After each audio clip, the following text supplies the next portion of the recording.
Ladies and gentlemen, it's a Mean Green Nation podcast. Welcome to it.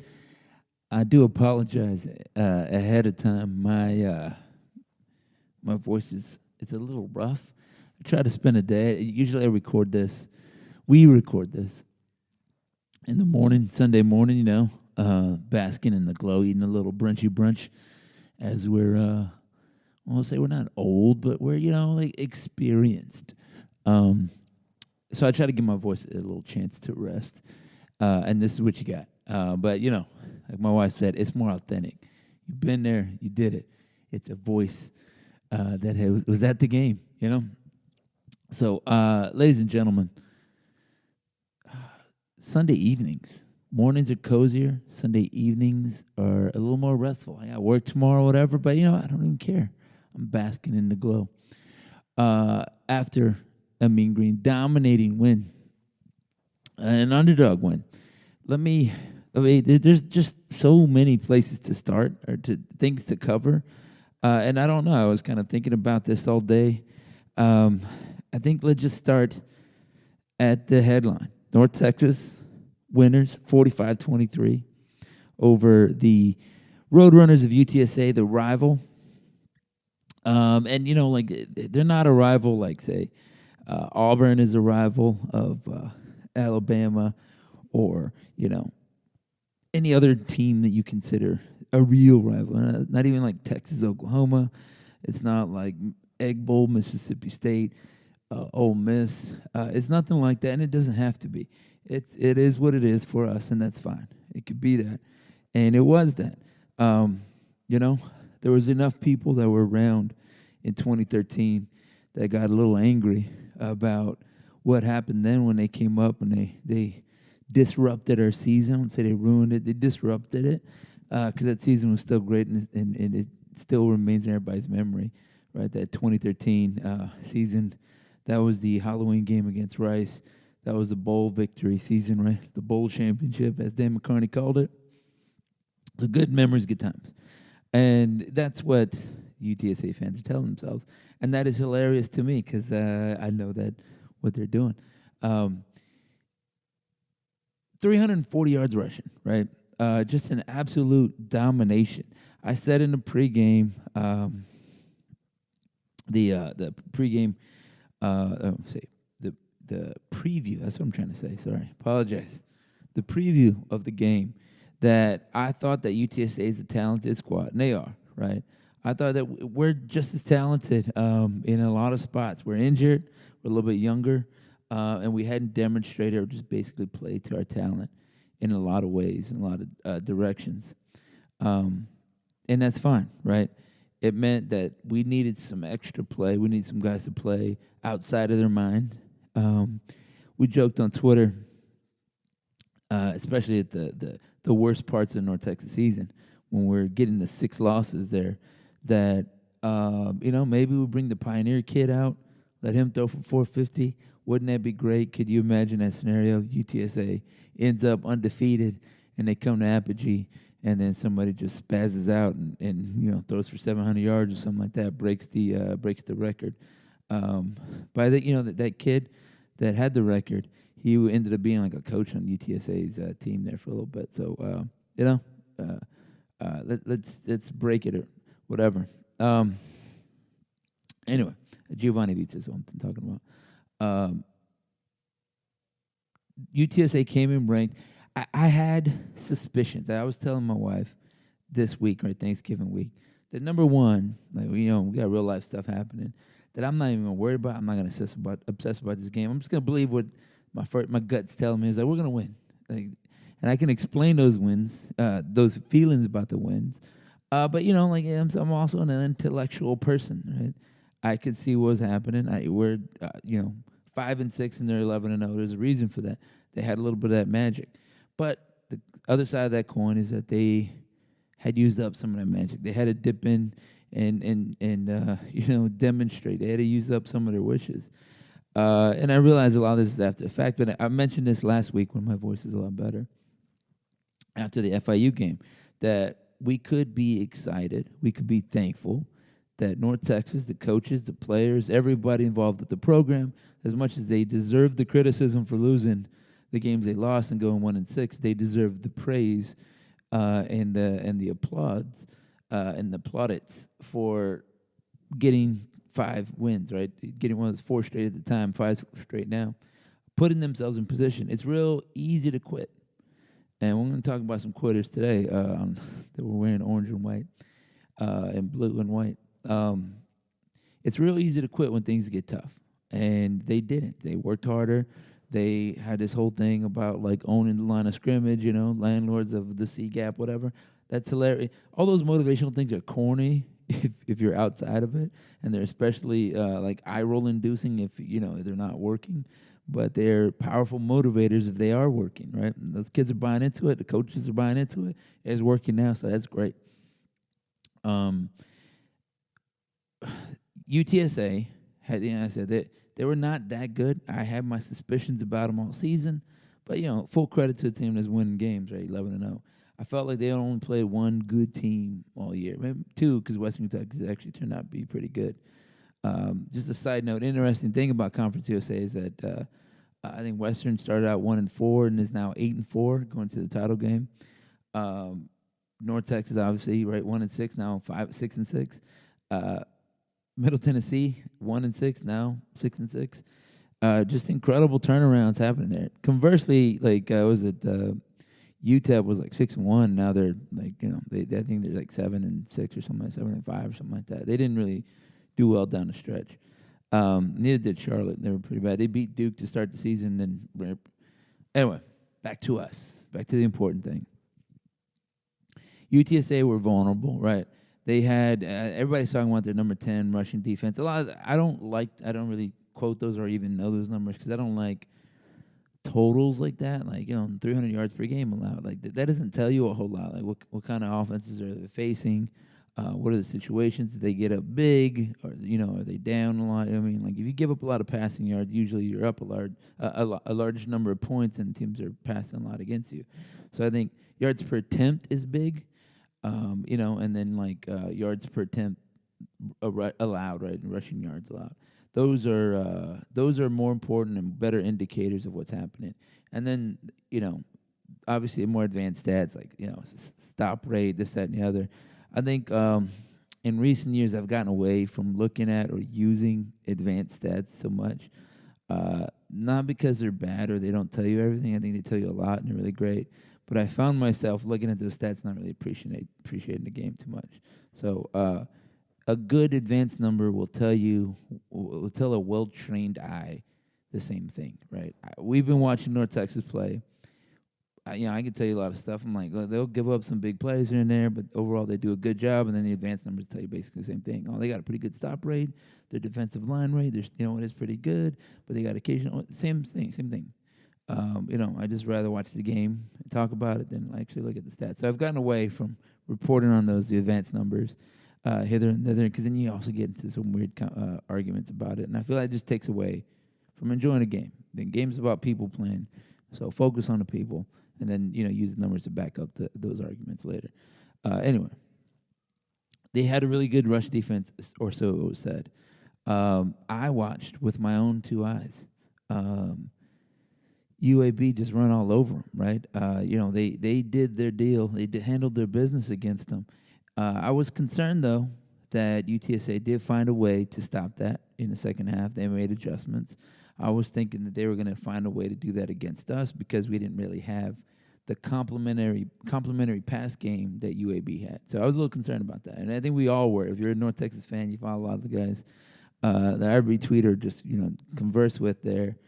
It's a lot of the same thing, is that, we don't have a Trey Shropshire the way that UAB does, right? Our guys either suspended, got kicked off the team, or hurt or something, and we're relying on some talent, but some talent is not quite all the way polished yet, or maybe isn't quite ready for the number 1 job yet, that kind of thing. Like, I like Rod Burns. I like D Brown. I like these dudes, but the pass game in total, and maybe a lot of it's Austin Honey, whatever, is not quite clicking the way it has been, right? Mason Fine years, Jalen Guyton, Rico Bussey, Mike Lawrence, those dudes. Those are putting up big numbers. Our guys, not so much, right? It is what it is. So the team, and again, full credit to them, has been saying, look, we're just going to run, and our changeup is run harder. Yeah, we're gonna run outside, and then changeup's gonna run inside, and then we're gonna run through you, and then we're gonna run around you, and that's worked. Now the concern there is like, hey, FIU is FIU, and they basically have quit. And again, we're gonna talk about some quitters later. They basically quit, and like they've allowed big rush yards all season. So, can you extrapolate from that much about UTSA? Maybe, maybe not, right? You would think a team that's going to a championship game will have, Nick Saban said, pride of performance, right? And they're going to play hard. That they want to keep their perfect record, all that other stuff, right? But you get that sense, and I think it was evident that UTSA was looking forward to the championship game, and they're going to play Western Kentucky now. The coach called up the president, like, can we get an airplane?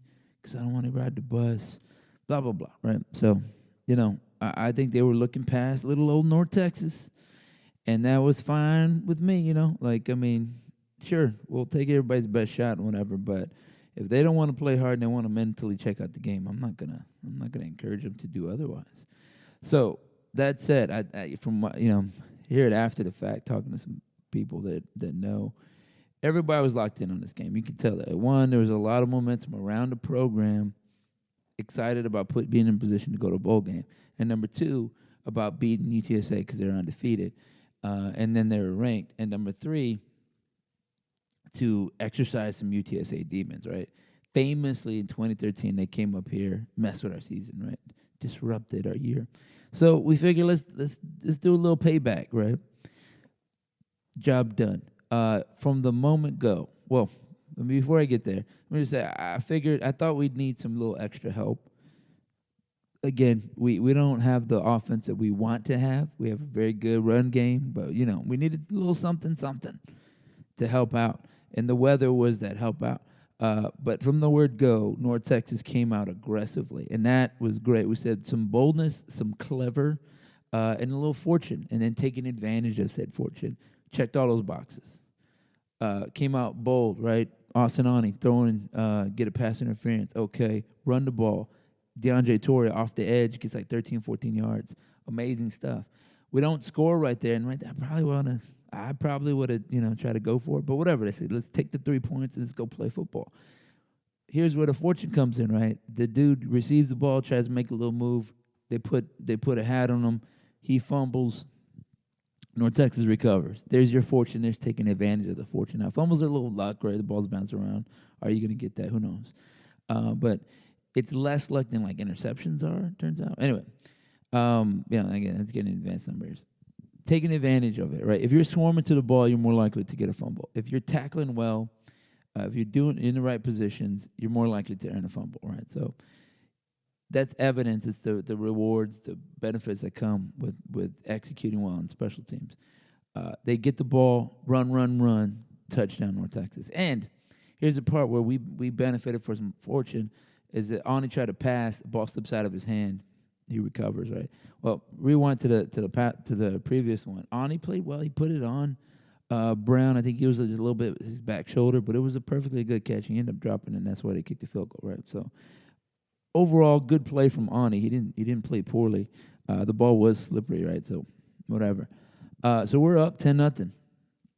We drive down. We let them go down a little bit, kick a little field goal. Fine, no big deal. Up, and then we scored again, right? Go 17-3. I think we traded. I'm forgetting. I don't have the full play-by-play in front of me. I think I'm forgetting like one or two, like a drive.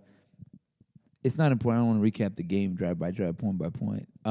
What's most important is that when North Texas running the ball, they're kicking ass. I'm sorry if you listen to this with children or whatever, but they were knocking them backwards, creating gigantic gaps, running through them, around them. They didn't want it. I was joking in the game. I was saying they don't want it. They're cold. They want it. They want their mom. They were all wearing ponchos, right? They had orange ponchos. You can see them clearly in the dreary day. I would say a good half, maybe a little bit more than that, had on a poncho. And you look at the North Texas side, and I think one guy did, and I don't even know who that guy was. And that was like late in the game. Short sleeves, like basically, it was like there's a lot made about toughness in football, right? Maybe to detriment sometimes. Some people don't talk about stuff and they need help and actually need help. That's beside the point. Everybody know that toughness is required in life, and then especially in football. And in that moment, North Texas is a little tougher than UTSA. It was cold, but it wasn't that cold, especially if you're playing, if you're out there doing stuff. And if you're not, maybe you should be doing stuff. Do a little jumping jacks or something. They were, they're thinking about the cold. They're not thinking about the game. And, I thought the most effective drive, the drive that put them away, literally and mentally, right, was after Frank Harris got loose, ran for 69 yards. That dude's good. He's a baller. And I said, you can see why North Texas tried to recruit him. I was talking to a guy, and he was saying it was because Seth was trying to make him a safety. I don't know about that. I heard that he was going to let him try out a quarterback. But whatever. He scores a touchdown. North Texas comes back, 8 plays, 77-yard drive, all runs. And then Ikaika Ragsdale, scoots up the middle for the touchdown. Now just establishing dominance, right? We're going to keep running because we believe we can, and we don't think that you can stop us. And then UTSA was like, we can't stop you. It's not happening. And so then Frank Harris, next drive, comes out. He's trying to make a play. He looks right, tries to make a throw. Ball slips out of his hand. We jump on it. Next play, it was like 2 plays later, DeAndre Torrey does the little dance where he took the defensive tackle on a little do-si-do, He basically asked him to the dance floor, did a little dance with him, scooted by everybody on the team, and then scores. I could do nothing but tweet laughter, and I was laughing in real life and joking and stuff. My tweets are terrible, and they were like in all caps and terribly written, and that was because my hands are all wet and the phone was wet. Later on, I even had trouble charging it because it was like, your phone's wet, bro. I don't know if this is going to work. Anyway, that ended it. After that play, they took out Frank Harris. Apparently, he was crying on the shoulder because he wanted to play of the coach. And, again, they were preparing for next week. Like, you come out the game, you prepare for next week, and they threw out some other quarterbacks. So they quit. And, they were down at that point, 31. It was over, and we scored again as 38. It's over by then, right? But that took the life out of them. That took the will out of them. But they were getting their behinds kicked. In between there was a couple other muffed kicks, muff punt recoveries. They can blame the weather, and it's right. You got to catch those balls. Whatever. That's everybody knows it. This is football. It's not the first time anybody's ever played football in the rain. These are the situations. You have to take care of it. You have to make adjustments and hang on to the football. North Texas did fumble, and they dropped some passes hither and thither, but that takes nothing away from the 340 yards rushing. It just gave North Texas more opportunities to run for more. And that's it, right? Again, UTSA closed it to 17-13, and North Texas answered that with an 8-play, 77-yard drive to score a touchdown. That was going to be the answer. That was going to be the response to anything that UTSA did. And they had no response to that response. They had no counter. They were just going to keep getting ran on, and that's exactly what happened. Full credit to the offensive line. The tight ends, they were blocking well. The receivers, everybody was blocking well. The running backs, especially Patrick Cobbs, the legend. Patrick Cobbs, and friend of the show. He's been on the show before. They were dominating. DeAndre Torrey balled out. He had 108 yards or something like that. Ragsdale had the hard yards. He was running basically for like 5-10 yards a pop. Especially in that first half, it looked like he could just not be stopped. They were getting gigantic gaps, C gaps, just opened up, just ridiculous. UTSA had nothing for them. They didn't want it. They did not want to stop them. They were getting the short yardage stuff. They were getting the long stuff. It was just anything you can ask for in a run game, they were getting, and that was great. They got, Deji popped off a 42-yarder. a complete and utter dominance. So UTSA quit at halftime, and North Texas was still ready to dominate into the fourth quarter. Backups are getting out there and whatnot, and if what is it? I think was it Khatib Lyles caught it long pass and went down at the 1. If he doesn't go down there, there's another score. And I think the next play, Ani mishandled the ball as a fumble at the 1, right? That was going to be another touchdown. We're about to have 52. UTSA ends up scoring. There's some backups out there, whatever. It didn't matter at that point. It was just icing on it. North Texas was going to win 52-13 or 52-16 or whatever it was going to be. As it was, 45-23. I don't hate it. I was yelling that I wanted 60 points, and I still wanted 60 points. I will get 60 points next time. It's fine. Putting 45 on them. We put 45 on them in 2019. That's our highest score against them. They scored 49 against us in San Antonio in 2020. Where they ran for 1,000 yards against us. A lot of vindicating things there. A lot of get backs happening. North Texas was unable to move the ball in San Antonio in 2020. They ran and moved the ball, ridiculously well in this one. So again, full credit to them. They were unable to stop, UT San Antonio in San Antonio. They ran all over us then, stopped them, shut them down this time. Let me take a look at the numbers because I forget right now. Only 366 for UTSA. They had 205 yards rushing. Some of those came on it was like 2 long runs, right? It was that Frank Harris 69-yarder, the Brendan Brady 56-yarder that came late. Outside of that, nothing happening. Sincere McCormick 12 carries, 60 yards. Only that was it. There's nothing happened for them. There was the loss of yards, 28 yards, lost yardage, but the sacks is what I'm trying to say here. It was just a complete domination. First quarter, we outscored them, we outscored them 17-3, outgained them 104-45. Second quarter, we outscored them 14-10.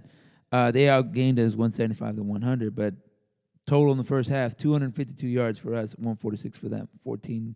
I'm reading the second half. First half, 204 yards for us, 220 for them, 31-13. Halftime late, just dominant. We had 175 yards rushing in that one. And again, you erased that 69-yarder. They only have the 100 against us, right? We just dominated.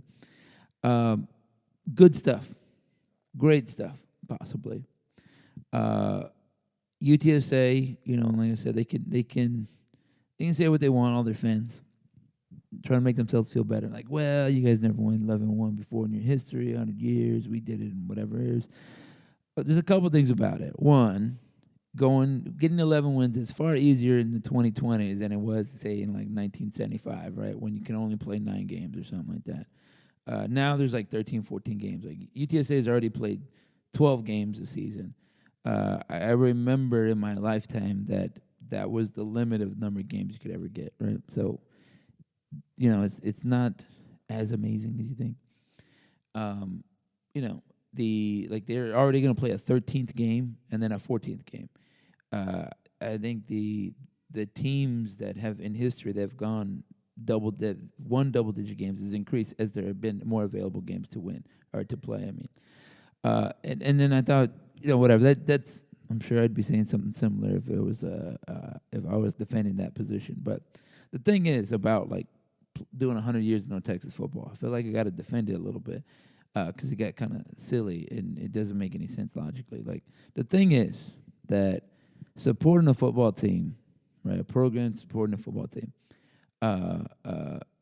for 100 years is an accomplishment because there's lots of reasons to shut it down, right? Lots of programs had, University of Chicago used to have a football team and shut it down.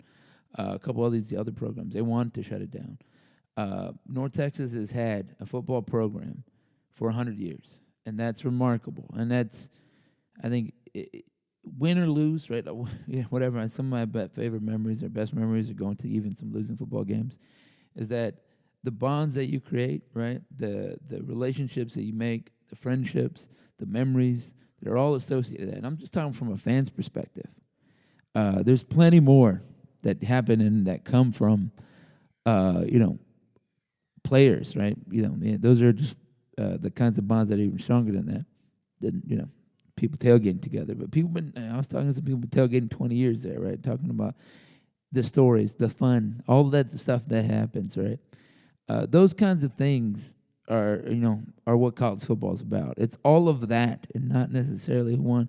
I mean, for the most part, I couldn't tell you what the anybody's record was on a given day. We care about it, obviously, because everybody's a competitor. We like it. We're nerding out over it. But what's more important are the relationships, the people. The people matter. So when everybody's like, 100 years, it's like trying to dismiss 100 years of football. It's like, well, because you never won a national championship, therefore it was a waste of time. No, it wasn't. I mean, you didn't accomplish your goal, sure, but it doesn't mean that it was a complete waste of time. That's just dismissive of all kinds of people. People that, you know what I'm saying, just, it's silly. It shows that you don't know what college football is really about. And, I mean, it makes sense that they don't because they've only been around 10 years, right? Anyway, and then add to that, anybody talking has only seen what college football for about 20 years. I mean, even the longest lived among us has only seen it, 70 years. It's not even the full history of all of it. It's just, all of it is silly. Anyway, so what does all this mean, folks? We whooped them. We beat a rival. We ripped the ranking off their chest. We destroyed something beautiful, right? Well, it means that we have the series record. We're 5-4 against UTSA. We've won. We 4 of our 5 in Denton. Sorry, I was pausing because I thought my kid was crying. We won 4 of the 5 in Denton, and obviously we got to win down there. Then we have the longest streak in the series. Still, it's 3, and I think their longest streak is 2, right? The first 2. Where they beat us and then they got lucky in the next one in San Antonio. So yeah, we've won we lost last year. We won the last 3 in Denton, I think. I'm counting. I don't have it in front of me. It was this one, the one we had. We won 45-3, and then another blowout, and I forget which one that was, or is that just the one we squeaked out? I might be forgetting. That might be the one we squeaked out. Yeah, the 2017 one. So we've won the last 3 in Denton. Yeah, good times. Austin Aune, 10 of 17, 116 yards, no touchdowns, no interceptions, 59% completion percentage. That's what I like to see. We held Frank Harris to 7 of 14 at 59 yards. All told, they had 161 yards. They played 3 quarterbacks. One of them threw a 50-yard touchdown or whatever it was. Defensive coaches won't like that. Nobody really cares. I think by that time that he did it, we all just kind of wanted to get out the field because it was cold and getting more rainy. I was absolutely soaked, just ridiculous. What are we, like 30 minutes into this show? Let me. I could tell a little quick story. Funny thing happened on the way back to Mean Green Nation HQ. Well, first of all, let me start at the beginning, right? So I was telling my wife, I was like, we got to go up there because I have a feeling we're going to beat them. And we got to be there if we beat them. We got to be there in person. I will not have it. And, we just have a brand new kid, right? She's looking at the weather. She's like, what if you just go? Because I don't know, this kid's going to make it. And I was like, all right, I can drive up there. It's not a big deal. Maybe I'll leave Friday. But I don't really want to, I don't want to spend that much time away from everybody. And again, I don't want to leave you with the kids. So I'll drive up early. It'll be good. After the game, I'll drive back. Not a big deal.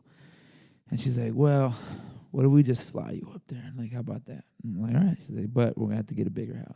We're moving Mean Green Nation HQ. So she's already looking at houses. And we're looking at, it's like house hunters, You find one, you're like, this will be good. But it has this weird thing. This one be good, but just a little outside our budget, maybe more than we want to spend. I do want to be able to afford cable. And, whatever, that kind of thing. She's like, we're going to get the house I want. Anyway, hop on the plane, 5:30 in the morning. One, the Lyft driver showed up too early, so I had to apologize to the Lyft driver. But I made it out to the airport. Everything's going good. I land in Denton. Well, I landed in Dallas, get the rental car, drive to Denton. Got a rental car because I'm going to be driving hither and thither. Um, a thing happened, spending time in Denton, where, just let me mention right now, because Aldo's going to appear in this story. Aldo's not on this episode because he was hosting a friend's. He was otherwise engaged, so he couldn't join in the podcast, and then also he didn't get to go to the game. So if you're wondering where Aldo has been the past few episodes, he's been busy. He too is moving to his manse. Anyway, so land in Denton. Funny thing happened in Denton. I hadn't been there in 2020 because of pandemic, but I'm there basically every year for a game or just visiting people, whatever.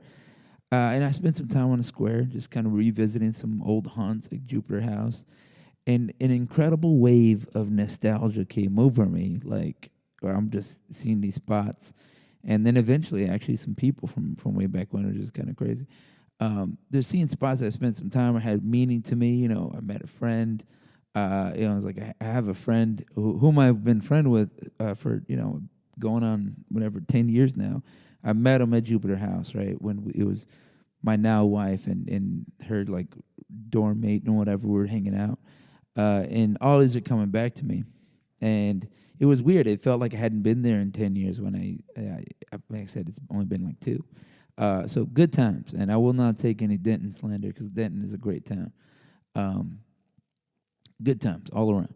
I was revisiting some places. I was actually sending my wife some pictures. Like, you remember we did this?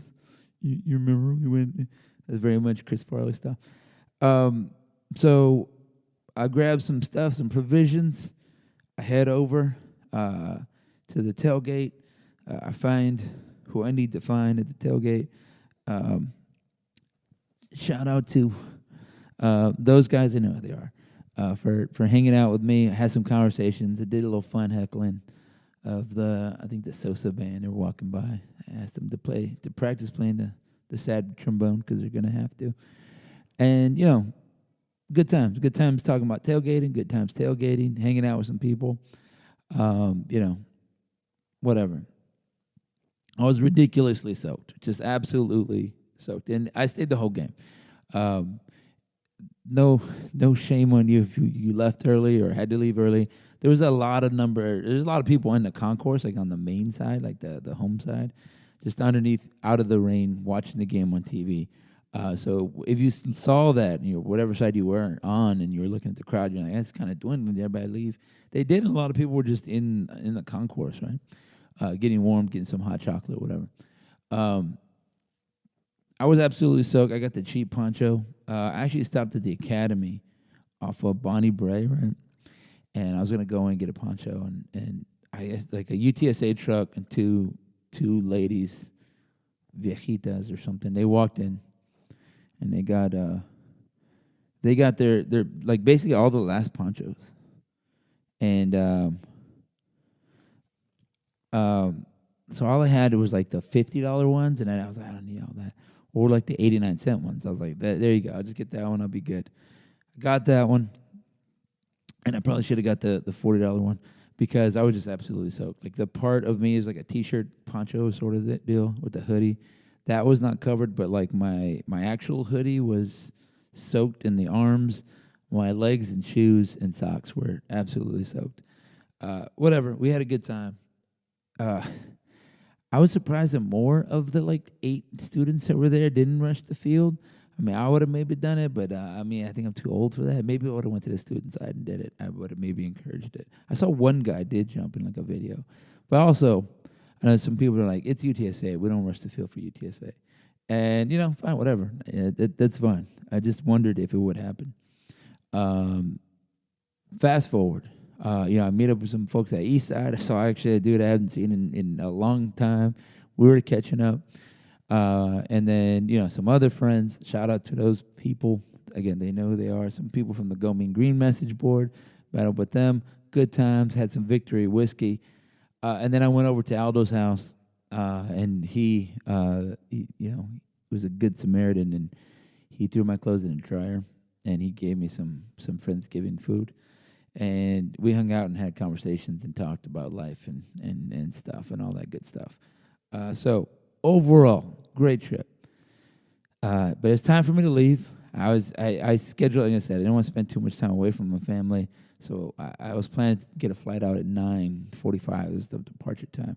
And here's where I made the mistake. It's a rookie mistake, I guess. It shouldn't be a rookie. It was a rookie type mistake, not a rookie. I have flown from DFW before, plenty of times. I might have been, just cutting it close, chatting it up with Aldo, him listening to his stories, I guess, or maybe he was listening to mine. So I take the rental car back, and I'm looking at the time, and I'm like, oh, I got to get there. I think I could do it. If you know anything about the rental car center in DFW, it's like, I don't know, it's deep in it, and it's like sort of on the south side. I'm like still driving, looking at my watch, and then I see the sign that says rental center car, 2 miles. I'm like, God, jeez. And then I missed that first turn into it, so I have to take a flip around. I had a brief moment of freak out where I was like, oh, it's going to take me out of the airport. I want to have to get back in. It's going to be ridiculous. I parked the car at the rental car spot. I had bought some like gifts and goodies, whatever, for like the kids. Here, let me note about like the stadium concession place. I was like, when y'all close? And they're like, we don't know. Maybe set a time. I don't know. Just close at middle of the third quarter. Or how about you just close after the game, just every time, instead of me having to ask. It's like, I don't know when we're going to close. It's whatever. I had all the stuff packed into my bag, and I was sprinting over to the rental car center bus area, and the bus doesn't come. And there's a couple dudes just standing there, and they're kind of watching me, and I'm like, can I just hop on that one, like the Terminal E bus? And they're like, no. They actually kicked us off last time. We got yelled at for doing that. They were like, no, this one goes to Terminal A. I was flying on Terminal A, and that's it. I was like, okay, well, did I just miss it? And they're like, no, we've been here for a while. Terminal A hadn't come. So I was like, oh, man, I'm going to miss my flight. It was getting ready to board. I didn't know what, I still had to check in, whatever. Funny thing, because they saw my North Texas sweatshirt, and my North Texas sweatshirt got a lot of, hey, North Texas. There was like the flight crew on the way there. I was like, hey, I'm class of 2010. I was like, hey, me too. So these guys were like, hey, North Texas, that's where Mason Fine went, right? I was like, oh, yeah. And I answered this question correctly. I said no or whatever. I think I misheard him maybe, but he was like, I think he said now, are you kin to Mason Fine? But I heard him say, I am kin to Mason Fine. So I was like, oh, yeah. And I think he heard me say, yeah. And so he was like, yeah. So we were answering different questions, basically. And the reason I think he asked me this is because I had my hair. My hair is kind of long, it's like shoulder length now. It was in 2 braids, right? One left, right side. And I realized all this because the next question from him was, what kind of Indian are you? And I was like, huh? None. I'm not Indian or Native American, as I think you meant to say. These guys are from Oklahoma. They were good dudes otherwise, down to see some horse racing or something like that. But we talked North Texas football. I let them know what's what, how we're whooping. I let them know how Mason Fine's doing. He's up there in Saskatchewan as the backup QB. Good times there, but I laughed internally. I guess this guy thought I was a Cherokee down from Oklahoma just to support the Mean Green, and I was also Mason Fine's kin. No, I'm not. I'm not related to Mason Fine. I am not a Cherokee, and neither am I from Oklahoma. So, just in case, I thought that was kind of hilarious. Like I said, they were good dudes. We were talking about football and whatever, and Mason Fine, and made my way to the airport. It turns out I did miss my flight by like 3 minutes. It's all good. We got another one in an hour. We'll put you on that one. No big deal. It wasn't a big deal. And in fact, they're like, guess what, guy? We're going to put you in first class. So all the way winning, all the way good day. It's a short flight, so it's not like I had amazing first class experience where they, give me amazing service. It's mostly I just had a little more leg room and I could fall asleep. And for that, short flight, it was all good because by the time I was done, I was getting pretty exhausted. I had a great time. It was a dream trip. Everything executed perfectly. Good conversations, good times with friends old and new, good memories. And, we whooped them. We whooped them. So what that means, we're bowl eligible. A couple questions about all this, right? We got about 20 minutes left in this episode, and we'll answer some outstanding questions. Like, A, what happens to Seth Latrell? There's a lot to say there, right? What can happen? What should happen? I think everybody feels that, like, maybe if he wants to move on, we're not going to stop him. He did a hell of a coaching job here, and I think he gets like $350,000 because he reached bowl eligibility. He should give $300,000 to Phil Bennett, and then the other 50 to Patrick Cobbs, and then be like, thanks for keeping me employed, gentlemen, because that's what they did. And spread it to the restaurant as he sees fit.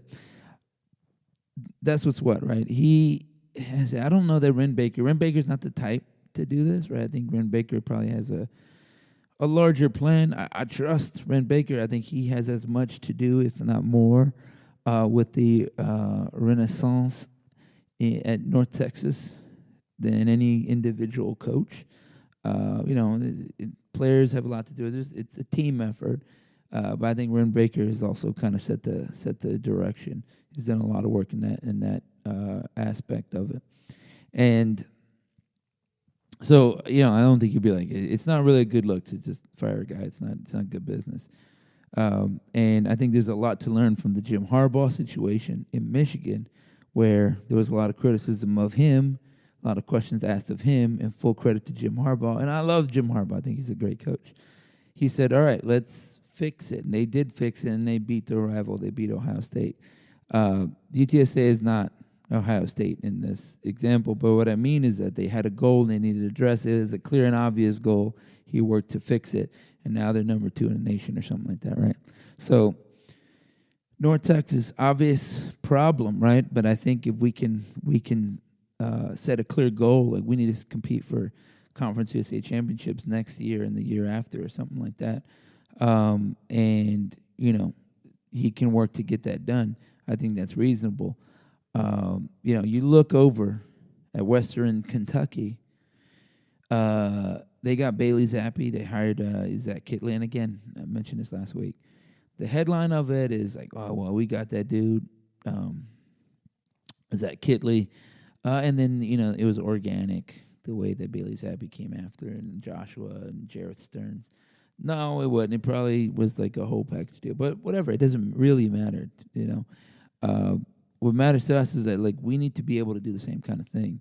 Who's the next Bailey Zappi out there? Where's the next guy that can win us a conference championship or put us in position to do so, right? I think there's a lot to love about this run game, but we're going to lose DeAndre Torrey probably, and a couple of these other guys. We're going to lose a lot of guys, and we can't necessarily say we're going to run for 300 yards a game next season. If that's what we want to do, fine. But we need a quarterback that could complement that and start hitting on these deep passes. We need, to heal up our wide receivers and get some other wide receivers in here that could do some damage that way. There's a lot of things that can be done. And I would say you look at last year and then, all those transitionary periods, that's where you earn your money, is making adjustments, number one, and number two, refilling the deck, right? Restacking the deck. That's where you earn your money as a college football coach, right? Dan Mullen's a good coach. He didn't recruit well enough, and then he got the can. Patterson over there at TCU, he did a great job, right? Legendary coach at TCU, but then he started falling off. He didn't recruit as well, and what are you going to do? That's what's up. That's how it works. Seth Latrell, great job getting to 6-6. It's not easy. He did what he had to do. He coached them up. They believed in him. He believed in them. They did it. If it was player-led, even better. You know what I mean? That he didn't get in their way and they were able to execute, right? All that's fine.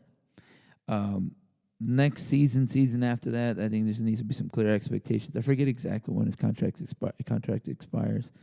I do think that there's an extension necessary to help him recruit, because else you're just hurting yourself and you're just kind of building your own grave, digging your own grave in that respect, right? If you don't extend them or kind of do whatever. But there's ways to do it, right? It's like this contract that Traylor got, his 10-year one. Cool, but, I mean, it ain't really 10 years, right? There's ways to get out of that. And everybody's protecting themselves. Who else? Somebody, I think Jim Harbaugh restructured his contract, right? And it was like, it was not as favorable to the coach. There are things you can do, right? You can extend them, give him 7 more years, give him 20 more years, but then you structure it in a certain way that that it ain't really 20 years, and that's all fine. Everybody's protected. There's not a good time to fire a coach, and if you're going to do so, you need to. You need to have a plan, right? And you need. It can't be, well, we fired our coach. Like you look at Marshall, and I don't know, we end up worse off next season. Here's hoping that we can kind of keep it that way. It's real hard to do that. Marshall ended up losing a lot of talent. They left their squad. A lot of their defensive coordinator, just a lot of people left the program. I think that hurt the program. And full credit to Charles Huff for keeping that and getting his team in a position to win, right? And talk about what being competitive looks like, right? I think Charles Huff had his team in position to compete, to win a conference title game, to be in the conference title game, right? I think actually when you look at it, you're like, wait, hold on. We fired Doc Holliday because he lost a big game that he should have won, right? We're at home. We beat a UAB team that we should have beaten. Also, we lost the week previous to Rice, and that took us out of our ranking. A lot of shades of UTSA there. Anyway, we need a guy that's going to win the big game. So they hire a guy, they bring him in, and then he loses the big game, right? No. Sure, Western Kentucky's more talented, this, that, and the other, and Grant Wells got hurt, whatever. What matters is the situation. You had a big game at home. You didn't execute. You didn't really even compete in it. So we criticized Seth Latrell, say he hadn't won a big one. He had sort of got that reputation, right? Played FAU. FAU completely dominated them. Then we played in a conference championship game, and FAU dominated them again. You're like, man, you got, okay, one is, you can be forgiven for that one. But it feels like you didn't learn nothing from that first loss, and you just kind of repeated the same mistakes in the second game, the championship game. And then, he lost to Troy. We lost to Utah State. You lost to Army in that one. It was kind of close. Some questions are raised. Like, can you win a game when you have to prepare? Can you win a game that you need to, be clever in? And, this kind of thing here. You lost a big game to Louisiana Tech, and that was on obviously a field goal block. You're like, okay, whatever. You lose a game to UAB on the road in 2018. And like, okay, maybe that was a game, the refs, whatever. I feel like you should have won that game. You're up 21-10. You lose a game at Cal. That was a winnable game. That was upset potential. Where are these big games, right? We love that Arkansas win. We love that UTSA comeback win. But then you ask yourself, why were we down so much in a game we were so much better than them in, right? It was a big game. And you can put some qualifiers on it if you're a Seth Latrell hater. You're like, UTSA didn't really want to play. They wanted to quit, looking forward. Whatever. They were a good team. Top 25 win at home, right? North Texas defended home. They won a big game. They got their bowl eligibility. All good. Except now you got to play a bowl game. And then that sort of puts them on that same thing again. You want to go out in a high, and I feel like that's required. North Texas is at least in a good space. They won 5 straight. Previous seasons, it was a hot start, and then kind of everybody's falling off. This one's a slow start, and then building momentum. So I feel good about that. What happens to Seth Latrell? If he would have won in 2019 at any kind of decent rate, even the same kind of rate, won 9 games or something, and then you can kind of forget 2020. Even with this season right here, if he would have won 2019 a lot more and then had this season right here, I think he'd be in a conversation at least for that Oklahoma job that opened up. I think he'd been waiting. He turned down the Mississippi State job. The rumors have it. He turned down the Kansas job. That was pretty well reported. The Kansas State job. I think he was waiting for the Oklahoma job. And, I mean, he missed his window. It happens. I don't. I also think that the Oklahoma job is not going to be as good of a job as it once was. Lincoln Riley just left and went to USC. We'll see what happens. I don't hate I think somebody asked me this. I tweeted this and somebody asked me this. Would you hate to like a Skip Holtz at North Texas? No, I wouldn't. I think Skip Holtz is a good coach. He's maybe a little too conservative for my taste, but I thought he took a program with limited resources in Ruston at Louisiana Tech, well supported, like strong fan base, but limited resources. He won 10 games 2 years ago. He won 6 straight bowl games. He won like 9 games every season. He got good talent in there, right? Some NFLers. I think they had like 15 dudes drafted there. Just a lot to like about the guy. And you give him the resources that North Texas now has, right, in Denton. I think he does a great job. Also he's fun to talk to.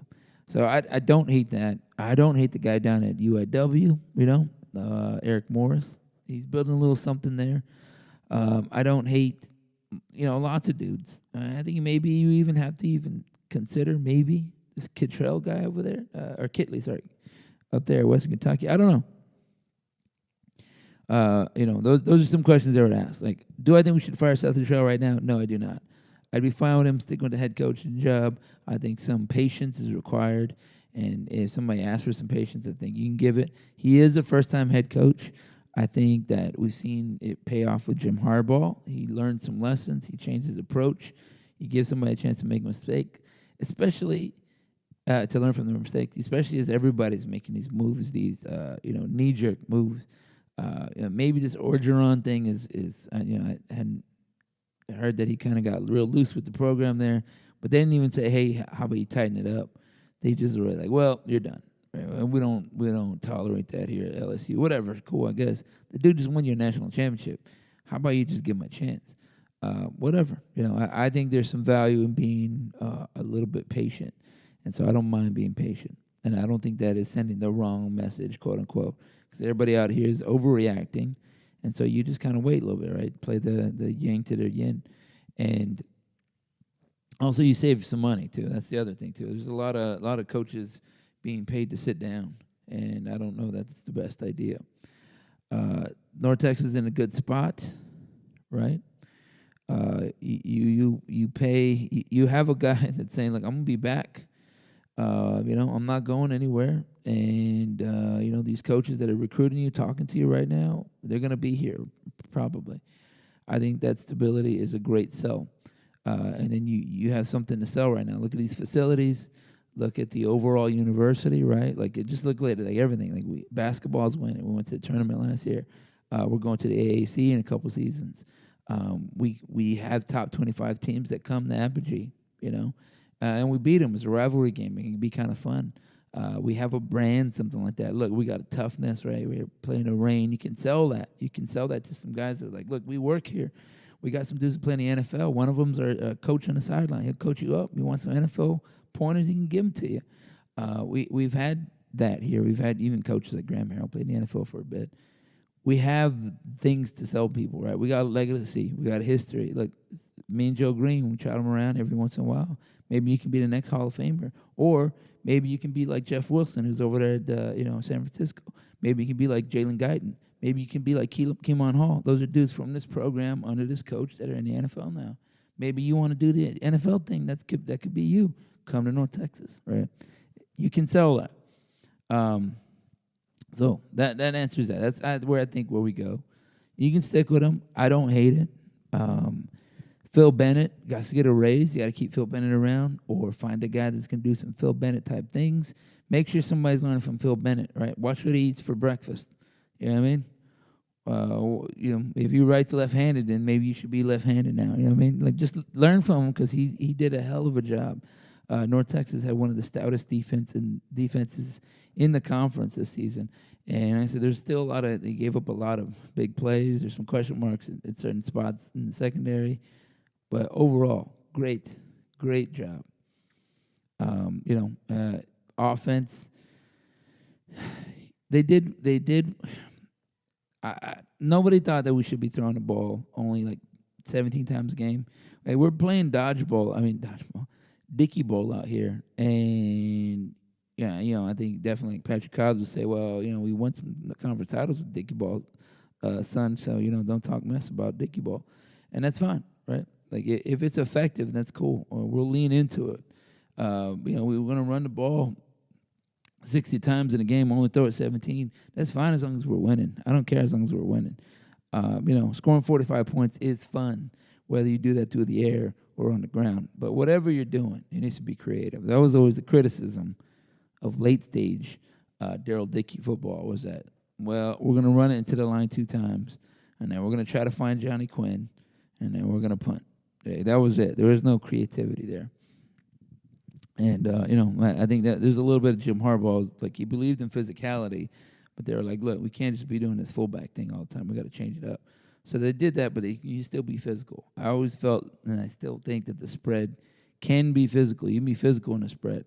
It doesn't necessarily mean that you just give up or you're soft or something like that. So you can see that now. We're lining up in a spread type offense, but dudes are moving other guys out of the way. They say they evicted them. Football is always about imposing your will on it. It's a physical game. The easiest way to get the ball from point A to point B is run right through the dude in front of you.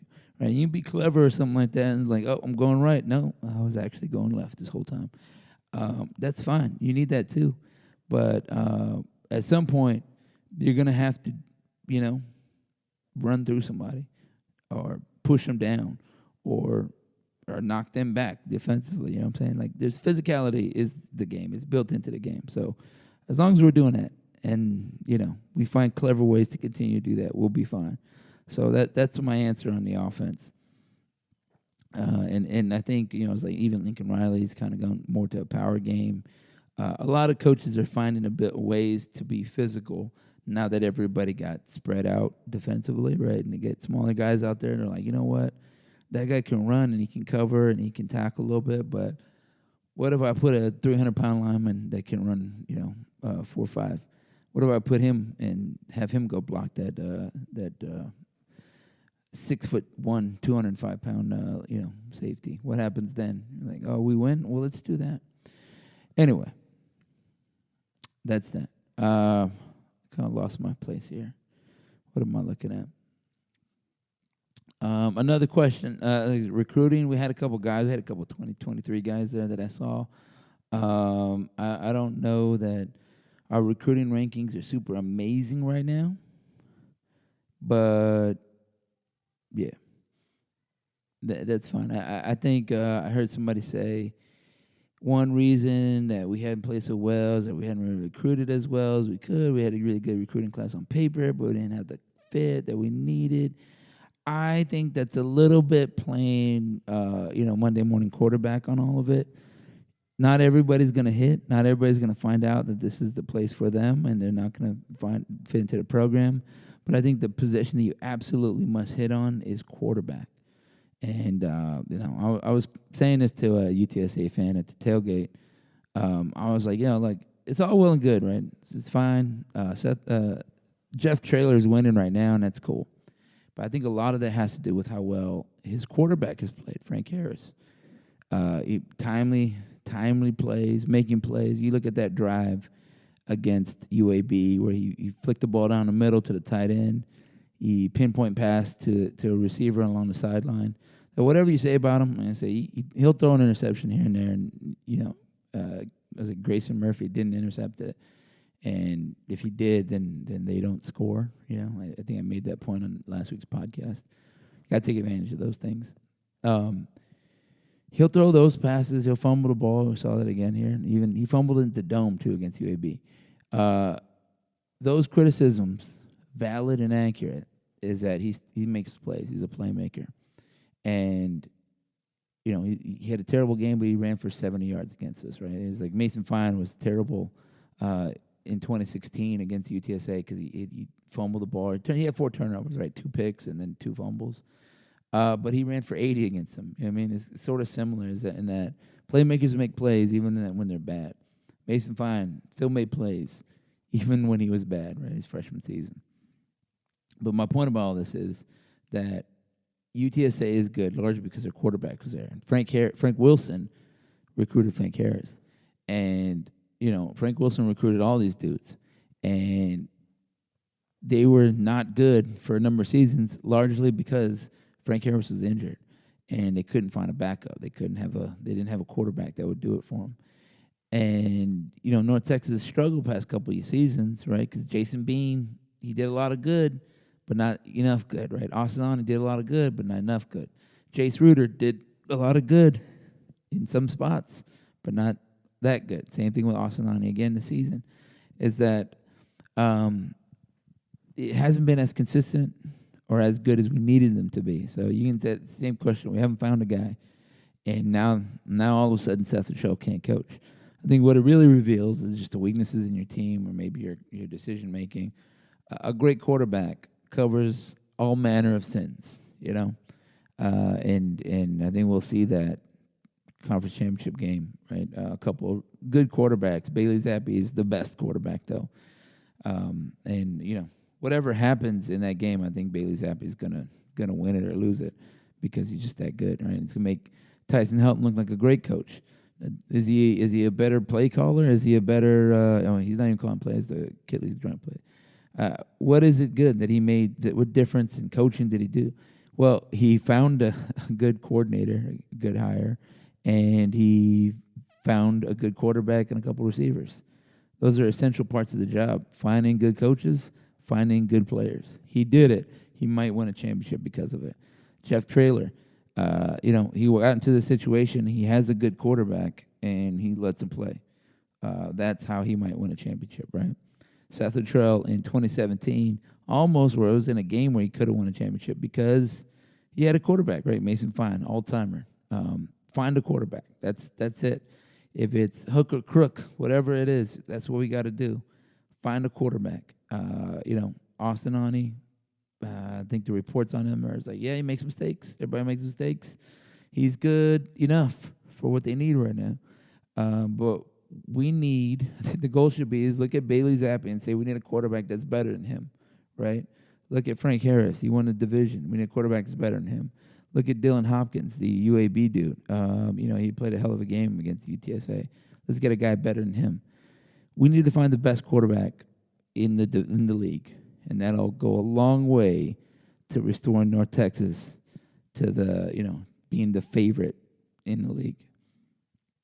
I don't know who's out there. It's not my job to find them. It's their job to find them, right? If I had 14 hours all day to find quarterbacks, maybe I do it. You get paid for it. Ladies and gentlemen, we're coming to the end of this. You know what? We are coming to the end of it. I didn't talk any basketball. I meant to talk some basketball. Let's talk about it, right? North Texas played Kansas in the ESPN Events International, whatever that. What a terrible name. It's in Orlando. It's basically at Disney. Played a little tournament, lost to Kansas. Next game was against Miami. Lost to Miami. Next game was against Drake. Beat Drake. There's not a whole lot to take from that. That is big, broad conclusions.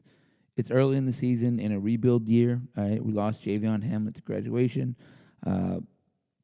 Arguably, or maybe he is the best player in North Texas history, right? You lose the best player in history, there's going to be a fall off, right? It happens.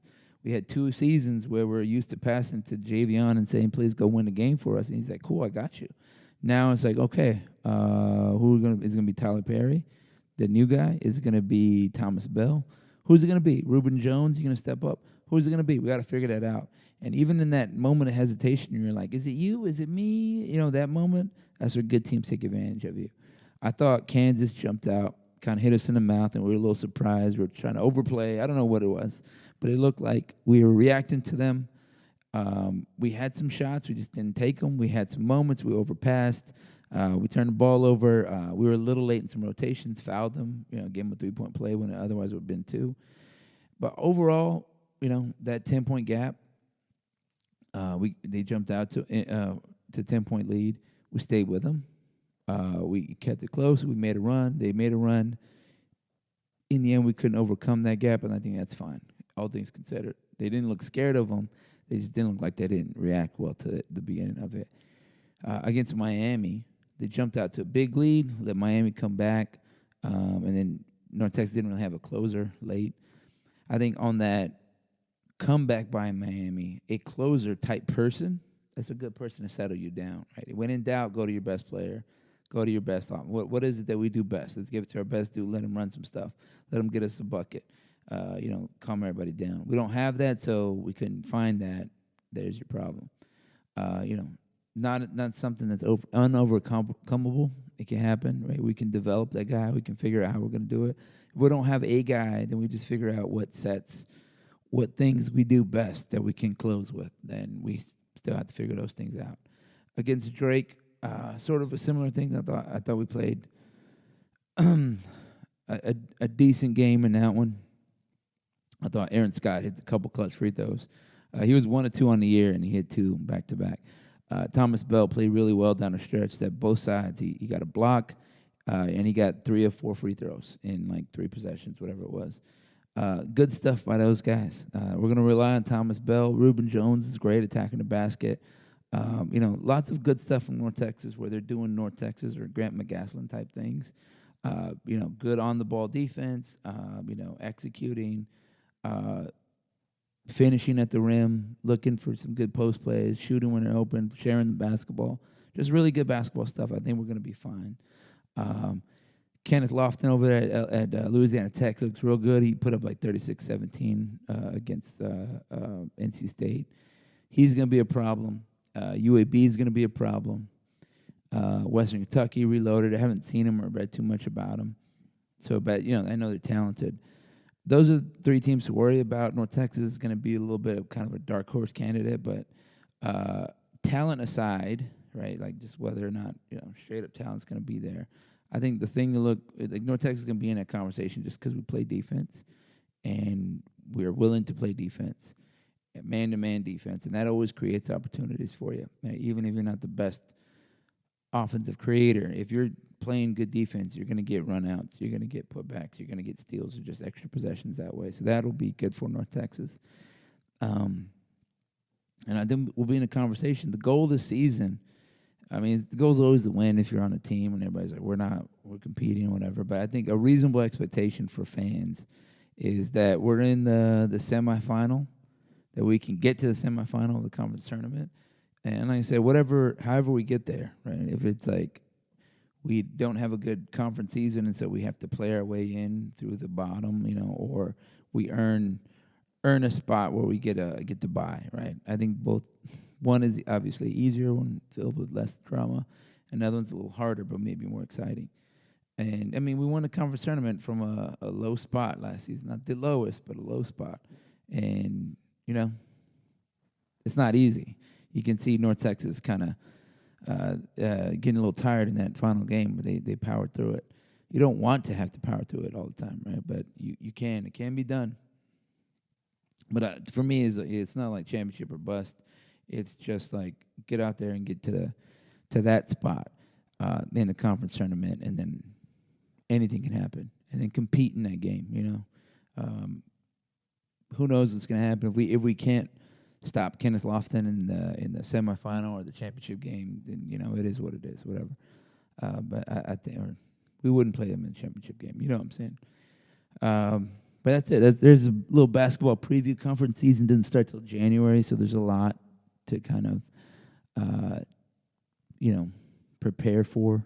This was a good tournament. I thought that it helped them get some tournament mindset with this group particularly, right? And, it's always good to figure out how they play together. You give them some adversity because they had to play like at 9 in the morning or something ridiculous. Throw all that weirdness at them. And if they can handle that, then they can definitely handle the conference regular season, that Thursday, Saturday cadence. It's all good. Anyways, ladies and gentlemen, thanks for listening to the Mean Green Nation podcast. I apologize for my voice. I was cheering the Mean Green on. We're going to try to keep this up during basketball season, definitely. We'll have maybe a season recap one. I know I sort of recapped it here, but we'll talk about some other things. We got signing day coming up. We got the bowl game announcement, if there is one. I think prepare yourself for the possibility that North Texas doesn't go to a bowl. I think we're looking at the Frisco Bowl. I think a lot of teams want to be close. Nobody really wants to travel that far. And, I wouldn't hate a Dallas area bowl game. I think there's still some fun in that for everybody. And it's an opportunity to play again and to win. And, everybody would embrace that. So we'll do a podcast about that. And then after a bowl, there's a signing day coming up, the December signing day. Lots of stuff happening. We'll be here. Like I said, I'm moving Mean Green Nation HQ elsewhere. So, I can't promise any schedules or something like that, but, we'll still do what we do. Ladies and gentlemen, thanks for listening. Go Mean Green.